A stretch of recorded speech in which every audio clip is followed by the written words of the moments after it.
History and ASEAN, the voice of discovery and sharing.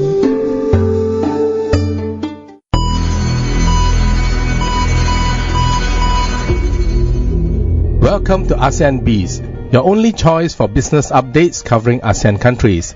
I am Andrew Chia. And I'm Eric Chong. And we bring you business news on everything that happens around the world that involves ASEAN countries. Yes, our direct main story today is the richest in Brunei, Cambodia and Indonesia. But before that, let's look at our current business updates on the topic of ISIS and ASEAN. Yes, ISIS has been in ASEAN for a while now, and we have actually covered this topic before, Eric. Yes, but they're still here. They are still here, and still the problem is getting denser and denser. Yes, recently Malaysia arrested several ISIS members in the country before they could do any harm. So what happened after that, Eric? And then, well, I believe that there are more recruits coming in. Mm-hmm. Okay, they are going more on a recruitment drive. What did ISIS do? And how was their reaction to Malaysia, the country of Malaysia, arresting their members? They start to threaten the Malaysian government. Yeah, they recently issued warnings. They will start to cause havoc in the society. Warnings to the government of Malaysia not to interfere with their activities. Otherwise, we leave it to them. They'll take revenge. Yes. Or that will come in the form of some bombings or something like that. Scary, right? It's very scary, and it really does not give any confidence to the general public, especially when they are in populated areas. Okay, so what they want centers is for the country to leave them alone. What will happen if they leave them alone? Well, I would say that once you leave these things alone, okay, if Malaysia leave them alone, they will then convert the country into a caliphate. What is a caliphate? Super Islamic states. Yes. Right. A very strict country in Islamic law such as hudud, Sharia and things like that, right? And they will dominate the whole nations with their mentality of extremism. So all they want is for the country to leave them alone, and they won't do any more bombings. And do you think that the government should bend down to their demands to leave them alone? So it seems that the governments, not only in Malaysia, in all the ASEAN countries, they are not very, they don't really like their idea of an Islamic state. Yes. And I believe that similar threats are found in other ASEAN countries as well. Yes. Not only in Malaysia. So within our ASEAN regions, we have higher Muslim populations like Indonesia. Yes. They also face with some threats. Bomb Indonesia because they have felt that they are not Islamic enough.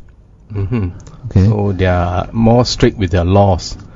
So all this is just based on their own discretion and their own interpretation of how the country should run. Yeah, which is quite extreme. Recently, it came out in the reports that they say it's okay, according to their Quran, to rape girls or ladies who do not believe in their religion or something like that. Is it? This is really disturbing, and it's really causing a big global problem with their kind of mentality.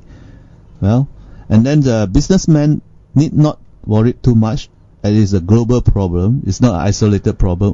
It's not only ASEAN problem. It's not only ASEAN problem. So right now, the more serious problem seems to be in Europe, right? Europe and America. I think more on the Western countries. Yeah. And they're trying to instill their kind of mentality into all the Western countries. And because of ISIS, a lot of people running away from those areas occupied by ISIS, creating a refugee problem.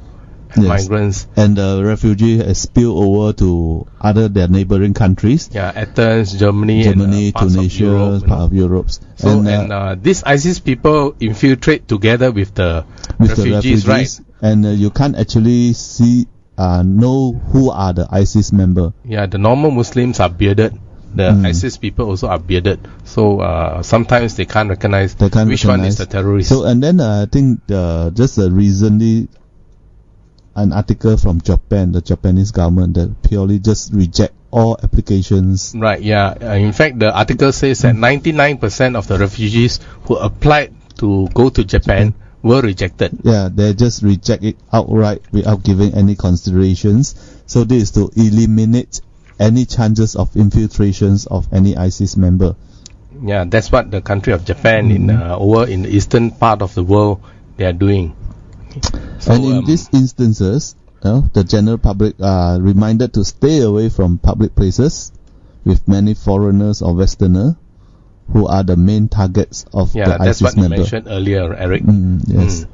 So, these ISIS people, they are actually going to many parts of the world, and Japan is doing a good job by keeping these people or those who are trying to pose as refugees to come in.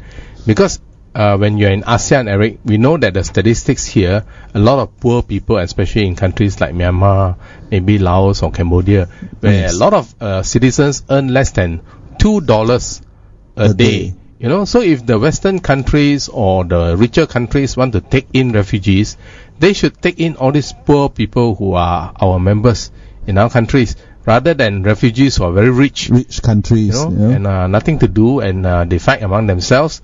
Not to say that we don't pity the refugees, but they got to take a number, right? Yes. There's so many deserving cases of people here who are extremely poor and underprivileged. Well, probably I think those rich refugees can buy their way in a way. I think, Eric, it's a matter of the media coverage. And the media coverage. Yeah, CNN and all these Fox and all these people, they are every day straining all their binoculars and the whole focus on these people. So the Western countries like America or Europe, they must be seen to be compassionate and to take in people who are suffering. So these people who are suffering, they are always in the limelight. Whereas a lot of people in ASEAN or Africa or even other parts of Asia, they're suffering in silence. In the jungles. In the jungle, quietly they suffer. No food, no clothing, no dwelling place, house. They don't have a decent house. Maybe they have some zinc roof over their heads. Some don't even have that. Yes. And there's no CNN coverage for them.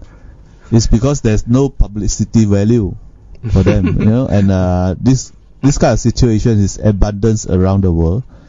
It does not generate any publicity at all because it's just a normal case for them.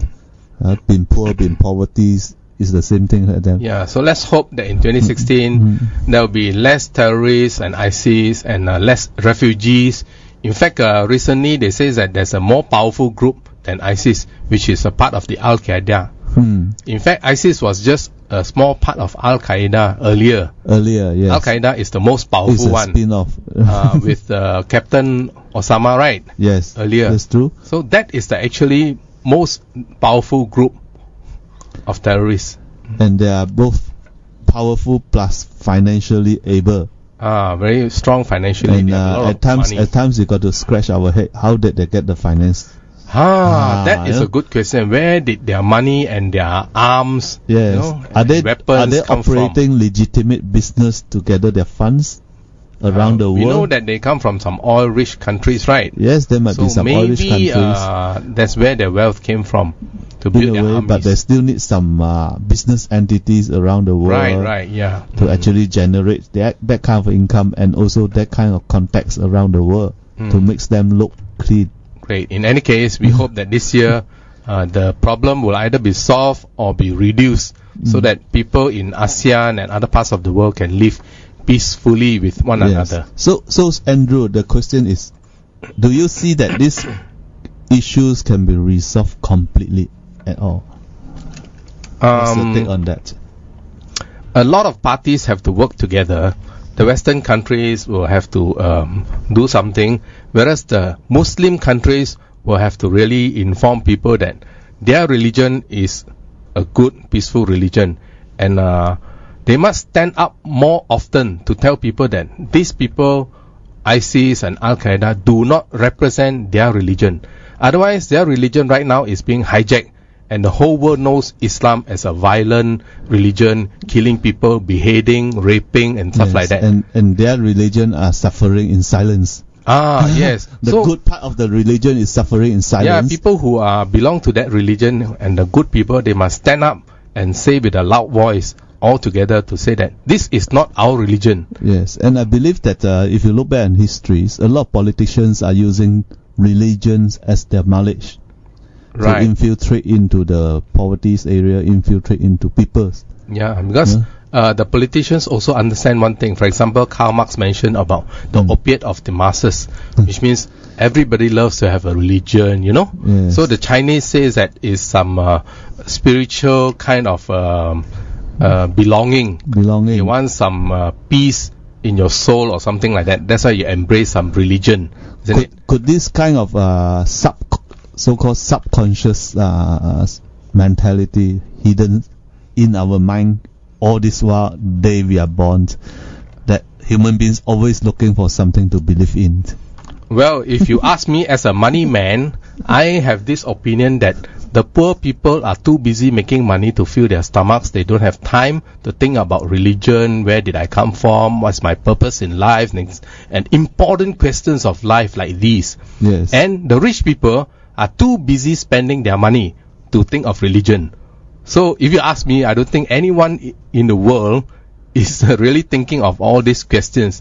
But having said that, there are always people who are curious about questions of what's this world or was this universe created for? And what's my purpose and role in this world, and they start searching for answers in life, you know. So people like Buddha or people like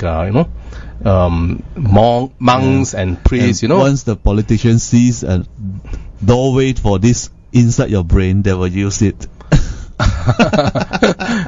Yeah, you know, once you have a religion, most people at a young age, even though they don't think about God and supernatural and things like that, they go to the places of worship like churches, temples, and the religious leaders will start telling them, you know, you are supposed to do this and that, you know, and you're supposed to do good things, help people, be compassionate, and they are being drummed from their young lives, you know. Most of these things, of course, is good. Yes. You know, doing good things is and good. I believe that most religions in their good faith will always teach us people to behave and be good to society, to themselves, and to the family. It's just that some people would like to misinterpret the whole religion for their advantage. Yes, because most people, even though they belong to religions, like I mentioned earlier, they don't actually think about it themselves. The idea of God or religion is not a personal thing. Everything that they learn about the religion was recycled or taught to them by the religious leaders. Okay, so this makes them very convenient target for politicians to manipulate all the religions to tell them that you are supposed to do this and that because your religion teaches you, and you have been taught from young by your parents who take you to the temple or the churches or what that this is the right thing to do. You know. So similarly for Islam, I believe it's the same as any other religion. Their children or even adults do things that are taught to them by their parents or the imams or the religious leaders. It's just that the extreme part, the sales pitch is so much efficient to the extent that they can ask people to sacrifice their life for it. Yes. Your religion demands you the loyalty to sacrifice your life. You know, it's really something, right? Yes, okay. Right. Folks, we will be back shortly with more interesting updates on ASEAN. Stay tuned, guys. Don't go away. Welcome back, folks. Before we bring on our main story today, Eric is going to share with you his funny business moment, and the title of his story today is The Preacher and the Peanuts. Speaking about religion. Okay, we have a preacher now. A preacher visits an elderly woman from his congregations. As he sits on the couch, he notices a large bowl of peanuts on the coffee table. Mind if I have some? He asked. No, not at all, the woman replied. They chat for an hour and on as the preacher stands to leave. He realized that instead of eating just a few peanuts, he emptied most of the bowl. Then he felt very apological. I'm terribly sorry for eating all your peanuts. I really just meant to eat a few. Oh, that's alright, the woman said. Ever since I lost my teeth, all I can do is suck the chocolate off them peanuts. Oh, yucks! So much for greedy preacher, yeah? Thank you, Eric, for that funny business moment. Next time, please make a less grotesque joke, okay? When you see peanuts that are peel, just be careful. Remember the old grandma without all her teeth, guys. Okay. Okay, welcome back to the show, guys. You're listening to ASEAN BIZ, your only choice for business updates covering ASEAN countries. I'm your host, Andrew Chia, and together with me is Eric Chong. And we bring you business news on everything that happens around the world, which involves ASEAN countries.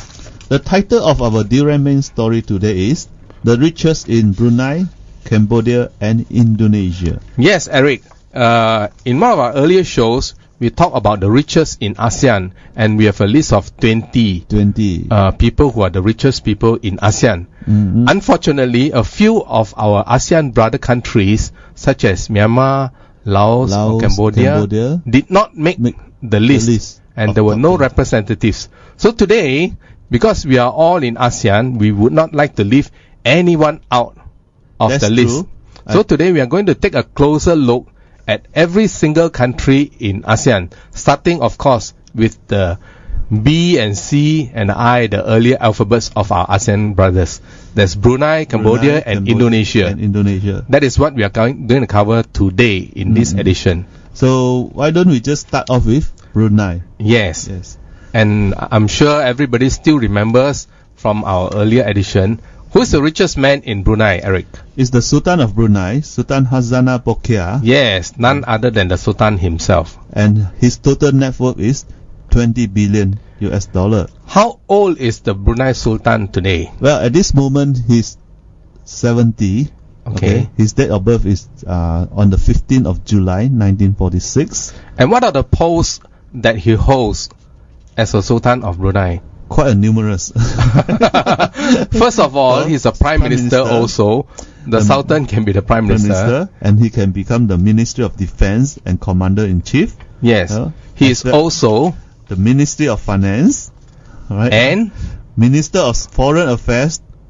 And he's a Chancellor of University of Darussalam. And also the University of Islam Sultan Sharif Ali, 2 universities. He's a chancellor. Well, quite a mouthful, and his portfolio really spill over.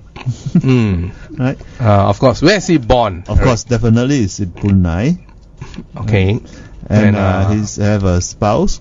Two spouses. Right. Right. Queen Consort Saleha. And Hajat Mariam. Yes. And how many children he has? Wow. Many. Good questions. Okay. Many. More than 10 probably. More than 10. And who are his more famous members in his family? I believe it's his brother, Prince Jeffrey. Prince Jeffrey, very famous. Always to go around with the Sultan to enjoy themselves, right? Where did he study, Rick, the Sultan himself? He studied, actually, he's in UK. He studied at the Royal Military Academy of Sandhurst in UK. Yes. Right. And what is his religious background? It's the Sunni Islam. So I believe that the whole country also embraces Sunni Islam. Yeah, and recently he enforces the Sharia law on the whole country of Brunei, right? Yes, and well, I mean, he's the king. And if you remember, he's the second richest man in ASEAN, just right behind the king of Thailand. Right. So we have all the kings as the richest men. Okay, let's move on to another country called Cambodia. We finish with Brunei. Yes. Okay. Who is the richest man in Cambodia? Is this guy called Kit Ming. Alright. So no doubt he did not make it to the top 20 list. Yeah. Right? But his net worth is really... He's still the richest man in the whole country of Cambodia. He's have a net worth of 600 million. 0.6 billion. Okay. He's not yet a billionaire yet in US dollars. Yes. Maybe in ringgit. But in terms in Cambodia, he's the richest man now. Yes. And he's just 48 years old. Very young. 48 years young. And he's born on the 1st September 1968. What is his company called, Eric? His company now is called the Royal Group. Okay. He's now He's involved in the insurance business, right?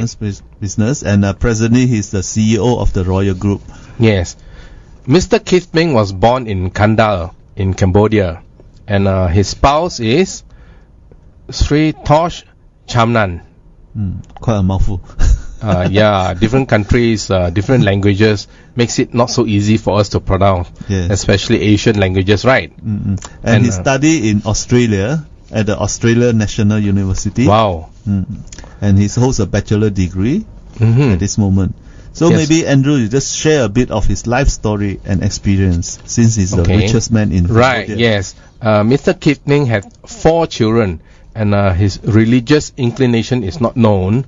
So he has a very, colorful life, and has gone through really a lot.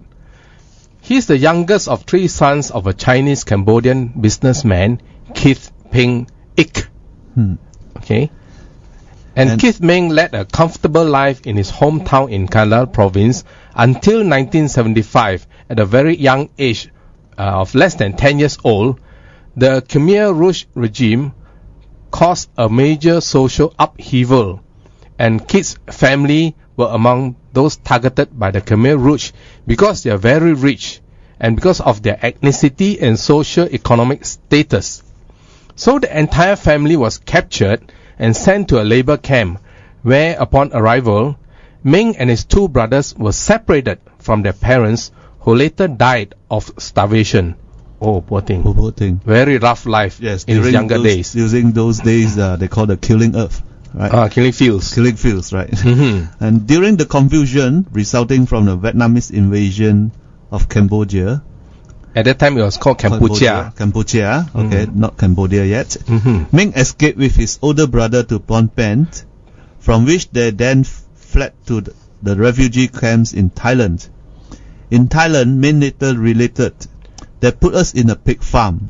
We slept with the pigs. We no longer existed. We have no states, nothing."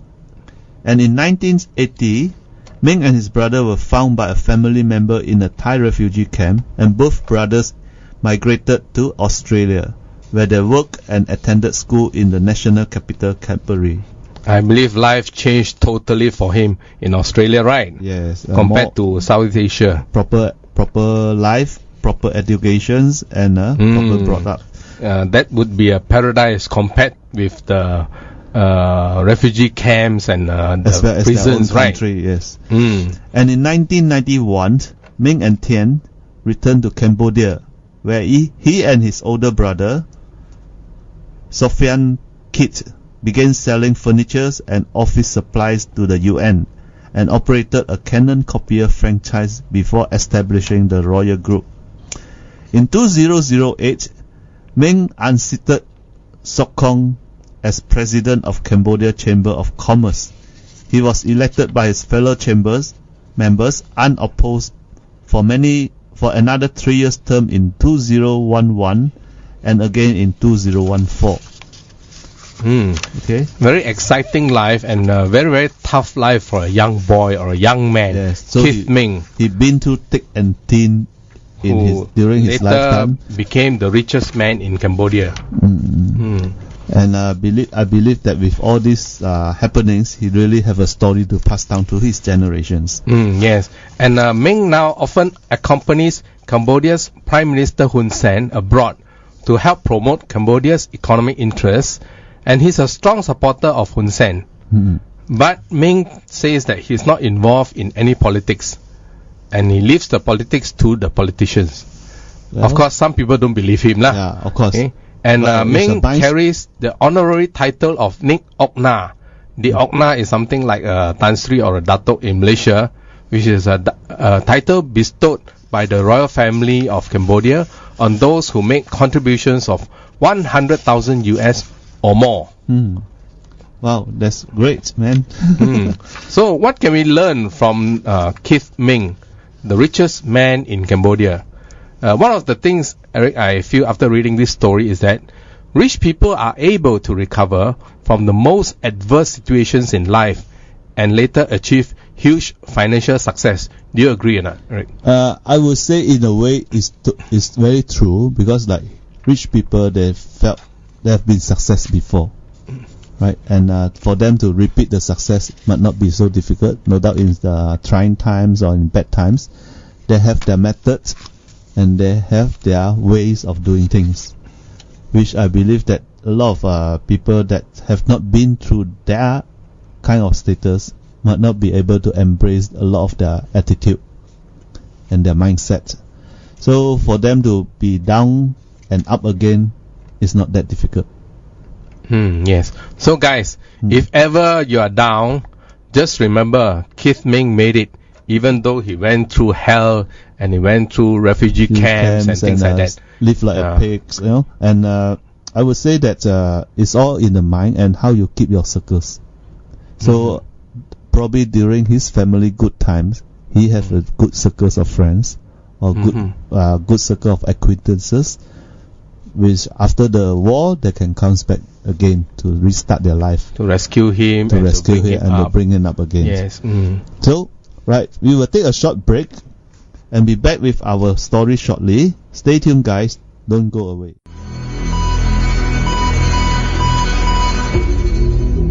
Welcome back. You're listening to ASEAN BIZ, and our Durian main story today is the richest in Brunei, Cambodia and Indonesia. But before we continue with the concluding part of our story today, Eric again will give us a quick health tip. Eric is our health and fitness coach, and he runs the 100 km marathon himself. His health tip story for today is rules for jogging. Thank you, Andrew. First of all, just like to say that a lot of people felt that jogging, you just put on a pair of shoes and you start running. But there are some simple rules that a lot of people did not go through or didn't pay attention to it. So in today's program, I will just highlight a bit of the simple rules that you need to follow to stay healthy and stay injury free. We are very fortunate in ASEAN. The Africans don't even need to put on their shoes to start jogging. Yeah, and they have been running since they are born. So there are a few rules that we need to observe, right? So that's why I call it rules for jogging. First of all, whether you are preparing training for a marathon or to improve your health, you can increase your speed, durability and security simply by following the basic rules for jogging. By taking precautions carefully, you will not only have a pleasant time, you will uncover a lot more benefits to enhance your performance and your health. Firstly, security. Safety should be one of the first priorities when you start any training. While jogging, you must protect yourself from drudgery, cars, parties unknown and similar items. So go jogging in places where there's no large flow of cars. If you have to jog at night and jog beside the city streets, move on the sidewalks and wear reflective tapes to be easily detectable. The reflective tape is very important, especially in the morning. And please get yourself some blinkers as well. Light yourself out like a Christmas tree. Yeah, we have heard so many nightmare stories of people who gone jogging and they are knocked down by vehicles or you feel that you can see, you feel guys. That you can see the vehicles, but at times the vehicle are unable to see you. But the bad guys somehow will see you. Yeah, definitely. And will track you down. So you have to take care of security. That's why Eric. And when you run at night, please be sure that you have some partners with you. Run with your buddies. When possible, stay on the sidewalk and obey all traffic signs for your safety. Always tell someone where to go and when you need to go back, and carry a cell phone with you. And next thing is that you run against traffic. Okay, yeah, so that you can see the traffic coming, right? The traffic coming. You don't run with the traffic behind you. Otherwise they'll knock you down from behind. Then the next thing is appropriate clothing. Wear appropriately for the weather. Shoes are a very important factor if you run long distance. Be sure to use running shoes that are comfortable and soft. And we are in a climate country, hot country, so we don't need to have those hot clothing when we run. We need to have a very soft materials that can disperse our sweat very fast. Right? Those are the materials that we got to choose. Best is the dry fit materials. Then have patience. Take your time. You cannot become an experienced runner overnight. If you force your body too soon, jogging can become painful and can have negative experiences for you. Starting with a gradual increase in the intensity and pace of change of speed, you will have enough time to train your body to become stronger and more durable. Listen to your body. Stop training if you feel breathless or feeling tired, having pain in your feet, lower legs, knees or hips. Be sensible and build your endurance slowly and gradually. Then jogging will be healthier, more positive, and you will be rewarded with a better experience. Now, in these instances, I've seen a lot of runners that started too fast, too soon, and try to achieve too much and keep on going on despite having pain. When you have pain, which means you're either having muscle inflammations or tendon inflammations, injury. Or an injury. These are the instances where you really need to rest, right? Then the next thing is, while you are running, control breathing. When you put more energy during training, it's natural for men to stop their breath to have more power, but the retention of breath can reduce your stamina while jogging. Before you begin, make sure you can breathe deeply, breathe properly while you exercise. Will increase your endurance and comfort. Therefore, focus on breathing deeply and rhythmically. Right. When you hold your breath, you're actually sprinting. You see, sprinters hold their breath. They can maximum they can hold for 10 to 20 seconds. That's all. After that, you will lose out your breath. Then you might even encounter some blackout. Right. Thanks, Andrew. Thank you, Eric, for that useful health tip. Especially for all you joggers who like to jog, please take care of your security, your breathing, and clothing and stuff like that. Okay? Let's continue now with our Durian main story today. That is the richest in Brunei, Cambodia, and Indonesia. Well, we have our final country for today. That's Indonesia. Yes. So, Andrew, who's the richest man in Indonesia? They are a pair of brothers we mentioned earlier in our richest in ASEAN. None other than Robert Budi Hartono and Michael Hartono. By any chance, are they related to Rudy Hartono or not? I think Rudy Hartono is their cousin brother or nephew. Oh, okay. Because Hartono, isn't it? Hartono, yes. That's what. Hey, hello, Eric. There could be thousands of Hartonos in Indonesia, right? Similarly, with our surname, there's thousands and millions of Chongs and Chias around. Right, yeah. But between them, Eric, they have a net worth of 14 billion, which is very impressive. Of course, Robert has 8.5 billion, and his brother Michael, probably a younger brother, but we now know, has 6.5 billion. Okay, and both are born in Semarang, Central Java. They are not young, Eric. Yeah, actually they are quite old. They are aged 76 already. Yeah, Robert is aged 76. Wow. We are not too sure about Michael. We talk a little bit more about Robert because we play singles today, not doubles. Okay. So their ethnicity is Hokkien Chinese. We always suspected the Hokkiens are very rich. Yes. Even in Malaysia. I think in most countries. Yeah, very unfair. Eric, are you Hokkien? Nothing to be fair about. It's just that it so happens probably the Hokkien is it the genes or what? Clans have their own business equipment. And the affiliations. Because in China, I think I better join a Hokkien club in Malaysia. Because in China, different dialect group, different tribes will have their own activities, own culture, own rituals. I understand that Teochews are also very rich.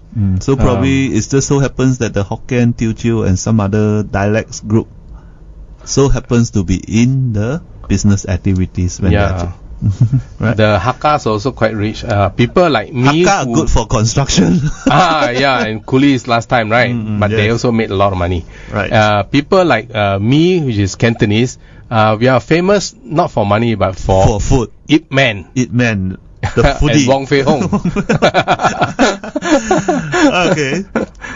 So they are the owner of Jarum Tobacco Company. Right. And Robert has 3 children. He graduated from Diponegoro University in Indonesia. We don't know what religion he belongs to, And why not, Andrew, you tell us a bit of their story. Yes. Right. Starting off with their father. There was a Should be guy named interesting. Ui Wee Guan, who is actually the father, and Ui bought a small business in the field named Jarum Clove Gramophone. Clove is the cigarettes. It's a secret. That makes the cigarette. Okay. In 1951, he changed the name to Jarum, and Ui began marketing cigarettes under the brand Jarum, which turned out to be successful in the market. But a fire nearly gutted the whole factory and the company in 1963, in which Ui died shortly after. But Jarum recovered and modernized their equipment and their factory setup, and his sons took over. His sons are Robert and Michael. They took over the helm, and in 1972, Jarum began to export their products abroad. 3 years later, the brand Jarum filter was introduced, and the first brand to be produced by machines, followed by the brand Jarum Super, introduced in 1981. So you see, Andrew, our listeners, you see, most of the rich men have been through some bad times. Yes, yeah, fire, Fire, adversities, accidents and stuff like that. Natural disaster. Yeah, they which recovered. really wipes out their wealth, and they manage to recover and comes back again. And in these instances, they are holding on to their brand Jarum. You know? So in this case, as you can see, brand owners can really make money. Yeah, Eric, it reminds me of the saying, very popular saying, it says, when the going gets tough, the tough gets going. Yes, it's very true. So together with his brother, Michael Hartono, at the age of 22, Very Robert young. inherited one of the leading cigarette companies today, Jarum. Jarum was previously a small business called Jarum Gramophone, which was purchased by his brother, His father. His father, right? In 1951, Robert changed the name to just Jarum. In the hands of these two Hartono's brother, Jarum grew into giant profitable corporations, and in today's he's the richest man in Indonesia. Yeah. So the lesson here is that some large corporations started very small. You can recall people like Apple or even Google, giant companies, they started very small, and you right? can see, not even we don't look so far in the foreign front. Let's look at our home country. There are quite a number of big giant names that started very small. Right. Which means today, if you are operating a small company, guys, don't worry, you could be the next giant corporation in your country and probably in the world. The thing is, hold on to your visions. Yes. Hold on to your aspirations. And remember, when the striving. going gets tough, the tough gets going. Yes. I believe that your missions, your visions, and your belief really drive you through all the bad times. Yes, it's the management and the marketing skill that help to create big companies. And this year, all the more in 2016, everybody in the world sort of expect things to be a bit rough, right? A bit rough and more challenging in terms of, I would say, it's in terms of economic situation, political situations. It's a very challenging. So in ASEAN, everyone got to work a little bit extra hard, hang on tight, and become more innovative. And most of all, to maintain a positive mental attitude. And most of all, stay tuned and listen to us on ASEAN Biz. We will help you to become more positive, right? Right. Alright, folks, that's all the time we have for today. Thank you, and we hope you will enjoy the show. We will be back with a brand new story for our Durian Main story on ASEAN Biz in the next edition. Bye for now.